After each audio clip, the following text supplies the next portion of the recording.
Okay, so my last bit ran out without me. I couldn't see because of the light. I couldn't see what number I was on. So actually I'd carried on and thought I was still recording and I wasn't. So I've just got up to the bit at the bottom of page 48 in this, which is about the terms of this debate are as old and commonplace as man. So basically what he's saying is the idea of having to choose between good and evil and sin and temptation is a problem that mankind has always faced. I mean, it's literally what the Bible is about. The light in here is terrible today.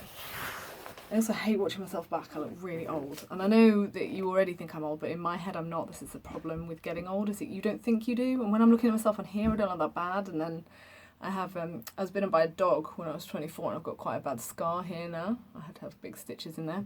And it's just really noticeable on the film, so I'm kind of hating looking at my face. Anyway, that aside. So he's describing himself as in the age-old problem of having to decide whether to go with God or go with the devil and be tempted. He then says, and it fell out with me as it falls with so vast a majority of my fellows, so most men choose good, that I chose the better part. Remember, he's used that word better again. And was found wanting in the strength to keep it to it. So he really feels, in this moment, he's had such a shock. He's had such a shock of thinking that he might never be able to be Jekyll again, that he's like, right, that's it. I'm giving it up. I'm giving it up once and for all. And he's made a decision and he's like, I can be good like all these other men who make the right decision all the time. Yes, I preferred the elderly and discontented doctor, surrounded by friends and cherished honest hopes, and bade a resolute farewell to the liberty, the comparative youth, the light step, leaping pulses and secret pleasures that I had enjoyed in the disguise of Hyde. So I've highlighted there elderly and discontented. Discontented means you're not really happy. However, he's prepared to take that because he has friends and some kind of honest hopes for the future for himself. However, in contrast, he gives up liberty, which is freedom, youth, lightness of step, leaping pulses, so like a heart racing kind of experience that he gets, and secret pleasures. I mean, they sound pretty fun, don't they? However, he's made the decision. I made this choice perhaps with some unconscious reservation. For I neither gave up the house in Soho, nor destroyed the clothes of Edward Hyde, which still lay ready in my cabinet. However, so,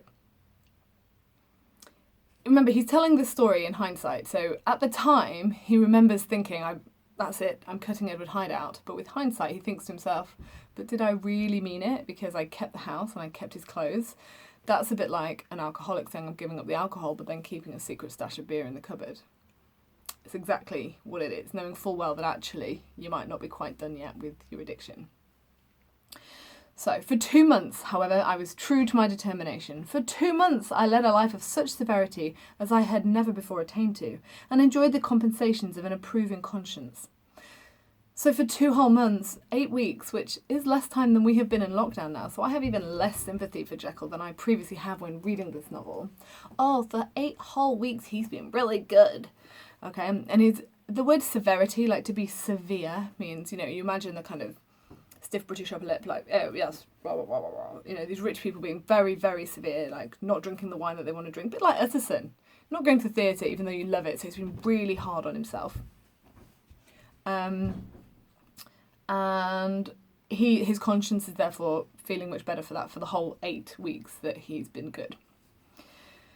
But time began at last to obliterate the freshness of my alarm. So he's kind of he's starting to feel less alarmed at the fact that he woke up as Hyde. Just getting a little bit more comfortable in it all. The praises of conscience began to grow into a thing of course.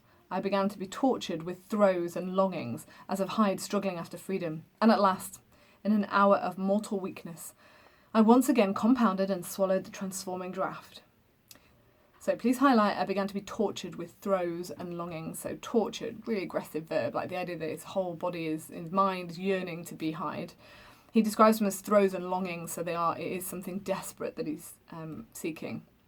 And then I've also highlighted that in an hour of moral weakness, he's giving himself an excuse. He's saying that man is fallible.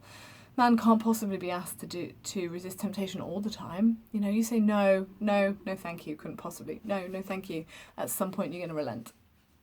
I mean, I think Stevenson has a point here. I think that saying no all the time is exhausting to whatever it is that's the thing that you shouldn't do. But there is also a bit of, 8 weeks, I'm not that impressed. I haven't been out of my house apart from to go food shopping for 9 weeks now. So I don't really have a lot of sympathy for the guy. So He doesn't accidentally turn into Hyde. He has a moment of moral weakness and he actually makes some of the potion and drinks it. So having had 2 months, cold turkey, no Hyde whatsoever, he makes the potion and he does it knowingly and takes the potion. So we know where this is going, don't we? Because we know what happens next. I do not suppose that when a drunkard reasons with himself upon his vice, he is once out of 500 times affected by the dangers that he runs through his brutish physical insensibility. Neither had I. Long as I had considered my position, made enough allowance for the complete moral insensibility and infinite readiness to evil, which were the leading characters of Edward Hyde. So basically, it's the same thing as what I just said. So a drunkard can tell himself 100 times, oh, I did a really great job of not drinking that day and a really good job not drinking that day. But then that one time that they do, they don't necessarily appreciate how dangerous that is. Same thing. He'd kind of forgotten the readiness to which evil Edward Hyde would take. So he's just like... Yet it was by these that I was punished. This is one of the most famous lines. I use it in every essay. You ready? My devil had long been caged. He came out roaring. Easy. Metaphor. So much to do with that. Okay, so I'll come back to it in a sec. I'll read this next bit. I was conscious, even when I took the draught, of a more unbridled, a more furious propensity to ill. It must have been this, I suppose, that stirred in my soul that tempest of impatience with which I listened to the civilities of my unhappy victim. I declare at last, before God, no man morally sane could have been guilty of that crime upon so pitiful a provocation, and that I struck in no more reasonable spirit than that in which a sick child may break a plaything.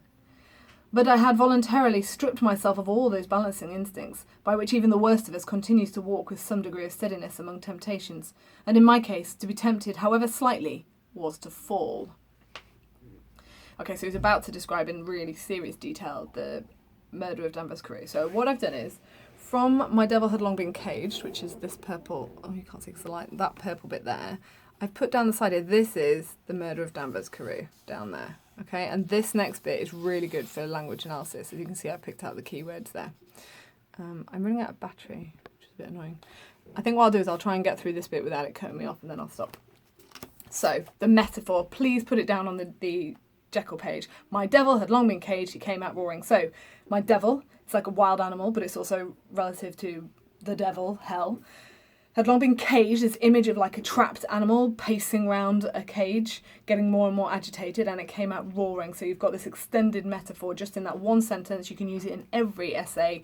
This needs to be, if you don't learn any other quotes, you learn this one, okay?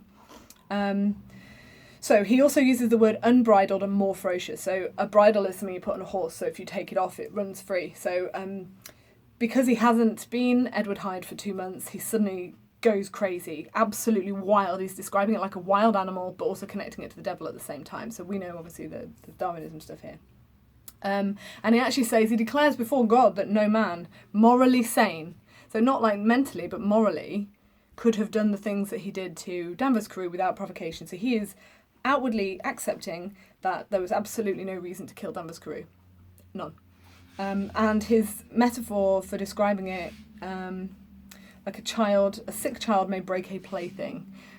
That's disgusting. He's taken a human life in the most violent way, and he describes it as just a petulant child breaking something because it can.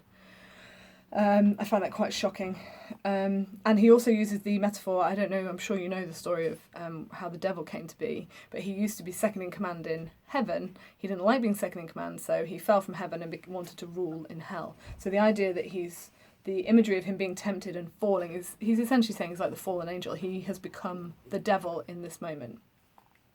So I'm going to do this bit and hopefully my battery will hold out. Instantly, the spirit of hell awoke in me and raged. With a transport of glee, I mauled the unresisting body, tasting delight from every blow. And it was not till weariness had begun to succeed that I was suddenly, in the top fit of my delirium, struck through the heart by a cold thrill of terror. A mist dispersed. I saw my life to be forfeit and fled from the scene of these excesses, at once glorying and trembling, my lust of evil gratified and stimulated, my love of life screwed to the topmost peg. I ran to the house in Soho, and to make assurance doubly sure, destroyed my papers. Thence I set out through the lamplit streets in the same divided ecstasy of mind, gloating on my crime lightheadedly devising others in the future, and yet still hastening and still hearkening in my wake for the steps of the Avenger. Hyde had a song upon his lips as he compounded the draught, and as he drank it pledged the dead man. Okay, that's dark. I'm actually going to stop at that bit. I'm just going to put a little note there. There. So I know that's where we've got up to. Okay, so if you just go back, what I've done is I've used a colour code, and for all the words which sound like it's a brilliant thing to kill Danvers Carew, I've used one colour, and then for all the disgusting, terrible consequences of it, I've used another. So I've got, in yellow, I've got glee, tasting delight, delirium, excesses, glorying, lust, gratified, stimulated, love of life, ecstasy, gloating, lightheadedly. And then for the more negative words, I've got mauled. Again, that's the word associated with that extended metaphor of the animal. I've got the unresisting body, the cold thrill of terror. Oh, I should have put thrill in yellow, actually. So I've got cold and terror. Then I've got forfeit, trembling, destroying his papers. So basically, it's both things all at once. It's this conflict. The conflict of man is represented in the conflict of this murder. So it is the most amazing feeling. He gets such a buzz from killing him, and he describes the delirium. Like, to be delirious is like out of your head, insanely excited or happy or crazy, whatever emotion it is you're feeling.